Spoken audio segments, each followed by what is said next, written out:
No, like don't even listen to him. Like I'm not even on the phone right now. Hey fam, here to talk to you about my favorite top 10 films of the 2014 year of the films and the cinema. A lot of good film come out this year, and we come do together good.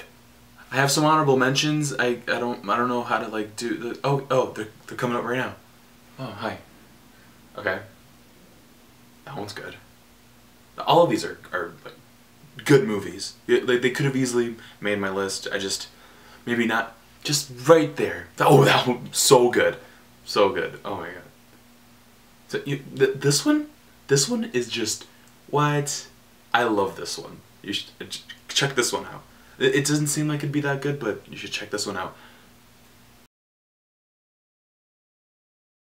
There was a lot of great action movies that came out this year, but only one had a scene where Bono gets shot, so I had to get it on the list. Lucy is a really fun and silly, crazy action movie where Scarlett Johansson is pretty much invincible.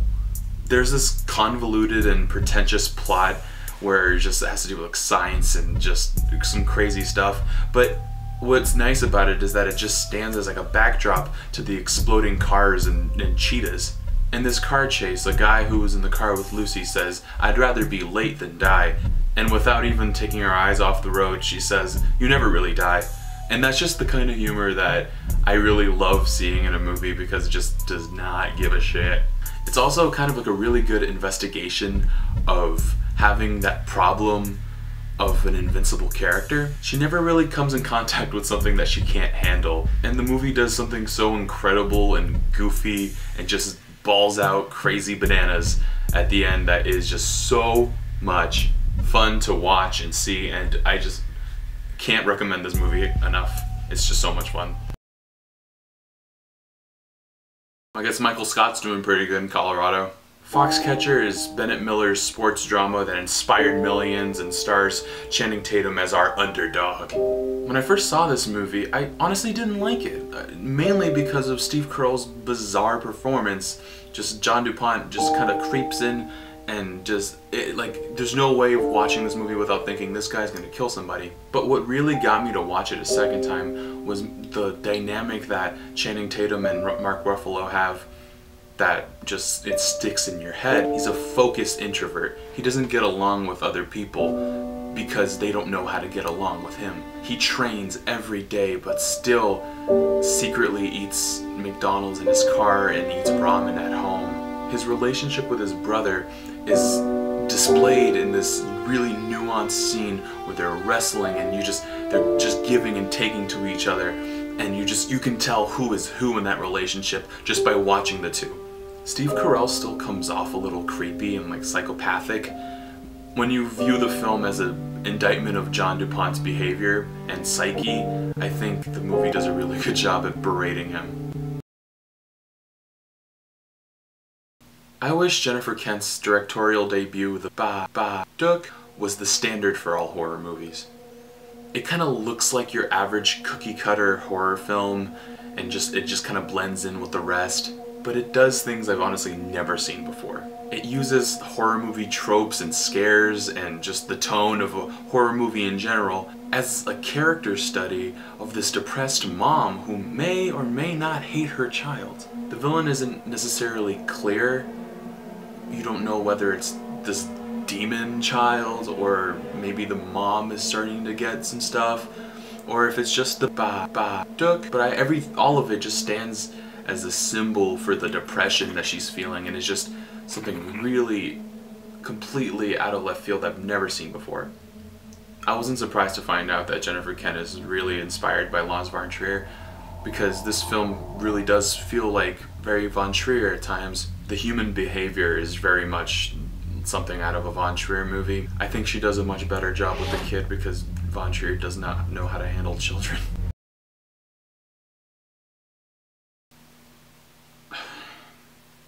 Listen, I'm pro-choice, and I will not stand these rich, white, Republican men telling me that I cannot have this romantic comedy as one of my favorite movies of 2014. This is kind of being described as an abortion comedy, whatever that means. You're making jokes about abortions? No. But I think writer-director Gillian Robespierre does a really authentic and subtle choice of just leaving the debate completely out of the film. Jenny Slate, who is super incredible and hilarious, and I love her, and she's awesome, is the stand-up comedian who gets dumped, loses her job, and gets pregnant from a one-night stand. All before Valentine's Day! Is there a word for that? Getting pregnant from a one-night stand? Standed? Robespierre chooses to focus on Donna's incompetence of telling her man, one-night stand man, that she's getting the abortion, because that's where the hilarious comedy shtick and real emotions come from. She talks to her mom about the whole decision and her friends, and they're just all very supportive and funny, and just what's her face, Gabby Hoffman is so awesome, and Gabe Liebman, just all the Gabes and the Gabbies. It's a very nice, very funny, very just sweet, genuine film, and Jenny Slate is a marvel. One of my favorite female performances of the year, and definitely the best live-action comedy all year. The Tale of Princess Kaguya is directed by Isao Takahata, who directed Grave of the Fireflies, which equally fucked me up. It's a simple story at heart, but what gives it life is these amazing characters. Kaguya is a little girl who was born from a bamboo stalk, and her dad is a bamboo cutter who finds her. He believes that her destiny is to become a princess because the bamboo starts giving her gold and robes, and he doesn't want her to live that country lifestyle. Kaguya, on the other hand, hates the princess lifestyle, says it will take her humanity away. She craves the simple life, and so does Takahata. The film is very much an allegory about the end of hand-drawn animation. It's elegantly animated with watercolor and charcoal, and sometimes it doesn't even fill up the frame, but all that does is make the image stand out even more. There's a line in the movie about how a dead mountain needs to be left alone so it can revive itself. And only once it's left alone is when it can happen. But it will return once it's given its strength back. I don't think Takahata resents 3D animated film the same way Kaguya doesn't resent her father. They're both make good products, and they're both very well intentioned, but in their hearts they know where they really come from. Bamboo. This film is such a good representation of form and content coming together and making beautiful art. Whoa. Ha, ha, ha, ha. It's not even a requirement or anything, but I always end up having one documentary for some reason. And here it is.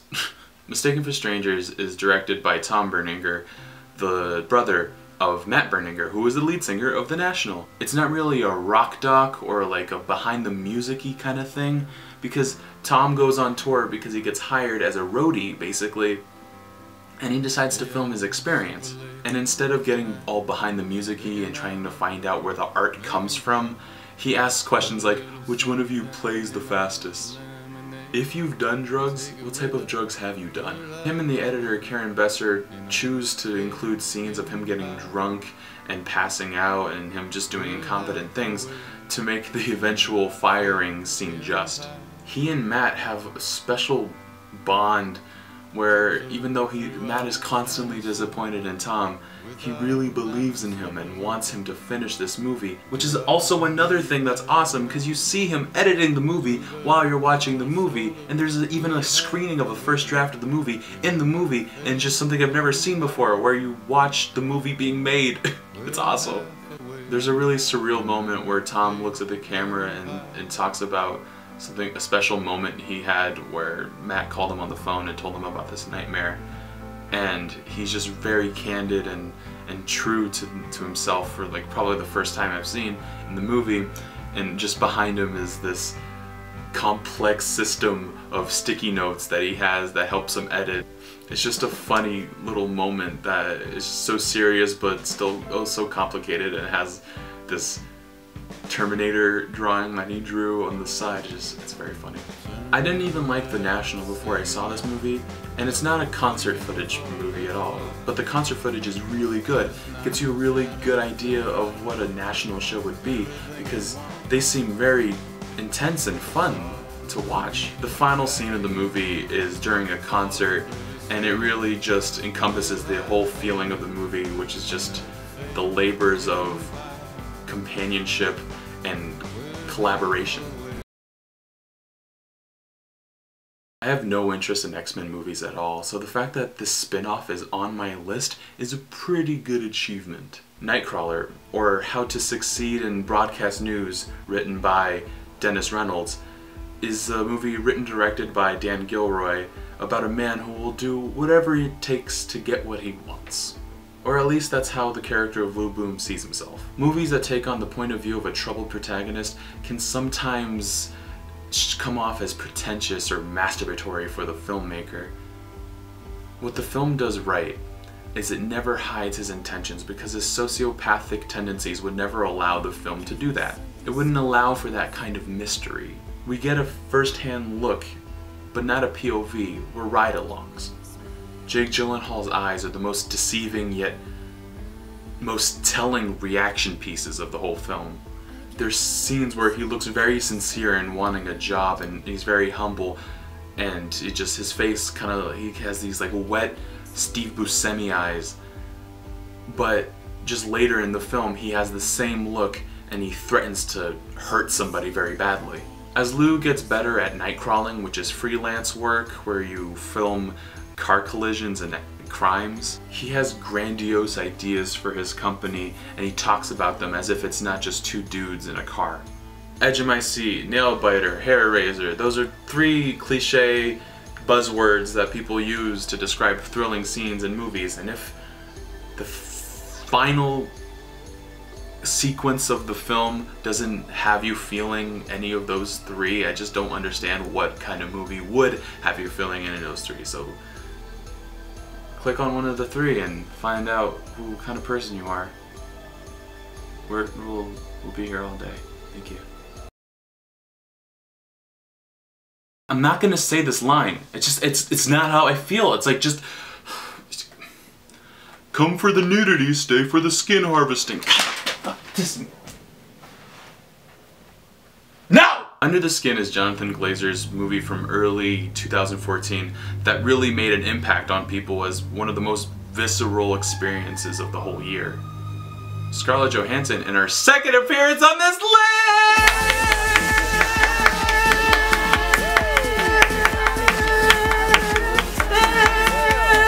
Plays an emotionless alien who drives around Scotland and lures men into her van. Johansson's performance in this movie is definitely the best I've ever seen from her. She puts on an act when she needs to, but as soon as she's alone, she goes back into neutral mode because she's this alien who doesn't really understand humanity yet. She behaves like a diver in the ocean, looking at things she doesn't understand. Later in the film, she starts to feel some stuff, and she still responds to them like they're alien to her. The whole movie is Jonathan Glazer's examination on humanity. The movie consists mostly of people who aren't actors. He just shoots them on the street with Scarlett Johansson falling and them reacting to a person falling, seeing what they would do. But his main focus in examining humanity is aimed at the male gaze. As I said before, she's an alien who lures men into her van, but she never tries to lure the men to the van. She just responds the way that they seem like they want to have her respond. When she takes them back to her place, it's safe to assume that what goes on there is this bizarre sci-fi element to the movie that's just so scary and engrossing, and it's a representation of rape. As the film progresses, the alien starts to understand what the human body is capable of and what it does and how it feels. I believe the aliens in this movie came to Earth to discover what humans' weaknesses are, and it's safe to say from this astonishing finale that it's our own flesh. If that doesn't get you wanting to see this movie, there's this really haunting score that just builds up of thumps and like like I don't know how to describe it, it's just have to listen to it. I'm probably playing it in the background of me talking, but it's just honestly just the scariest and it's just atmosphere building score I've heard all year by Mika Levy, and it's just honestly a reason to watch the film.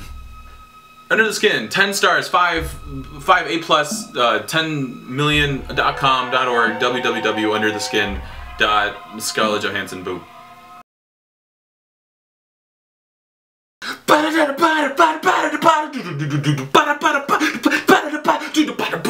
Damien Chazelle's directorial debut, Whiplash, is the most intense thing I've ever seen in my whole life. He treats the jazz ensemble like a boot camp, and J.K. Simmons plays this amazing drill sergeant. But this is Miles Teller's movie. As Andrew, he has this violent commitment to jazz drumming. He doesn't have friends, and it's not because he's weird or unsocial. It's because he's committed. There's a scene where he's asked why he doesn't have any friends, and he just says, never really saw the use. Teller's sweat and blood cascades onto his drum set as he endlessly practices. This would actually make a really good double feature with Foxcatcher, as these determined loners are constantly berated by their really overbearing mentors. J.K. Simmons is like a vulture preying on these insignificant musicians, and even his neck is wrinkly and weathered. The style of the film is very David Finchery, in which the outside nighttime scenes are very green, and there's a lot of attention to detail, whether it's the sweat dripping off the cymbals or all the band members practicing with their instruments. Chazelle has an important awareness of the dangers of this lifestyle and how it kind of mirrors PTSD. As I've said before about most of the other movies on this list, the finale of this is so thrilling and just nail-biting and blah blah blah blah. Just, it's incredible, and I left this movie like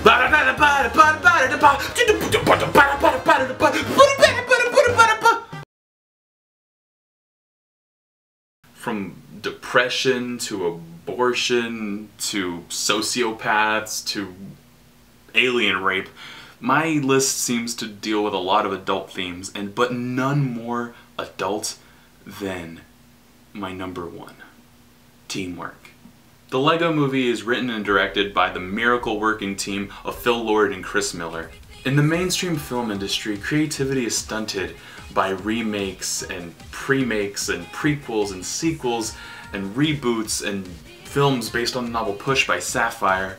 To find an original work is rare, and even when it does come out and is huge and is a big blockbuster like Edge of Tomorrow, it's ignored and no one watches it because of these superhero movies that just keep coming out and they just keep pumping out. Lord and Miller have somehow found a way to inject sense and reason to these senseless film ideas that they keep getting.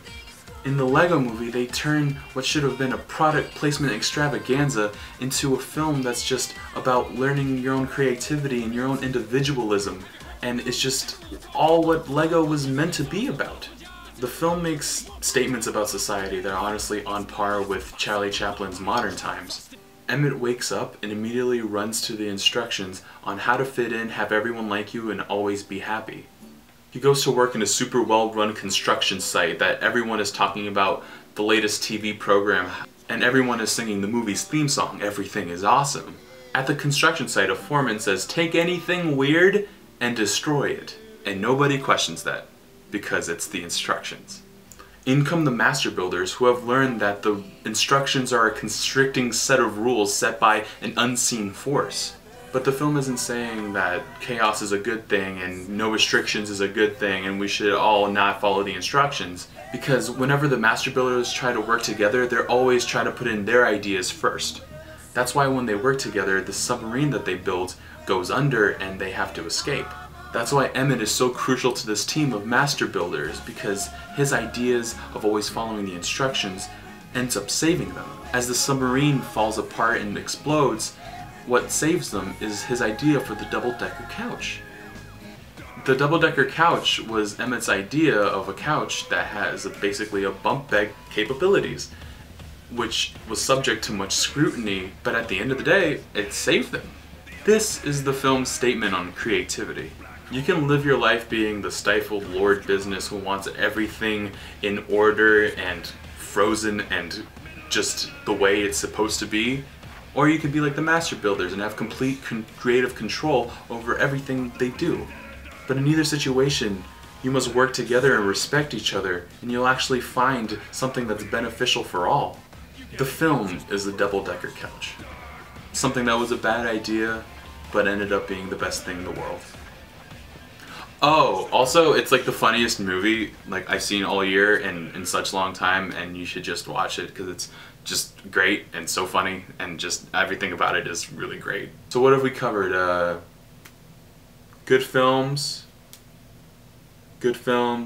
and good films. Let me know what you think of my list.